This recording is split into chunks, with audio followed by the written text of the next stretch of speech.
Hi అండి అందరికీ good morning. ఈరోజైతే పొద్దున్నే అన్నమే తినేస్తున్నానమాట. మార్నింగ్ టీ కూడా తాగలేదు. నైట్ చికెన్ పులావు చేశాను, అది చాలా మిగిలిపోయిందనమాట. ఇంకా పిల్లలు కూడా తినలేదు. నైట్ అన్నం ఎందుకులే అనేసి పిల్లలకైతే పెట్టలేదనమాట. మార్నింగ్ టిఫిన్ చేసి స్కూల్కి అయితే వెళ్ళిపోయారు.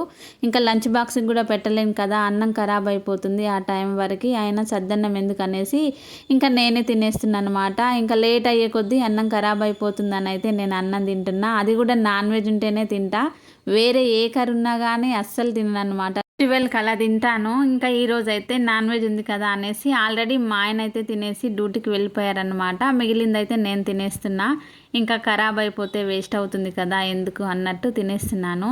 మా పిల్లలకేమో చికెన్ అంటే చాలా ఇష్టం, కానీ నైట్ మిగిలింది పెట్టొద్దు అనేసి పెట్టట్లేమన్నమాట. ముందే చికెన్ తినొద్దు అంటున్నారు, అలాంటిది ఇంకా నైట్ మిగిలింది పెట్టడం ఎందుకు అనేసి పిల్లలకైతే పెట్టకుండా మేమే తినేసినాం అన్నమాట. నైట్ వరకే సరిపోవాలని కొంచెమే చేసిన, అయినా మిగిలిందనమాట. ఈవినింగ్ టైంలో పిల్లలు నేను అందరం పానీపూరి తినేసినాం అనమాట. అందుకని నైట్ అయితే ఎక్కువగా అన్నం తినలేదు, అందుకే మిగిలిపోయిందనమాట. మీరు కూడా ఇలాగైనా నైట్ అన్నం మిగిలితే తినేస్తారా మరి? Okay bye.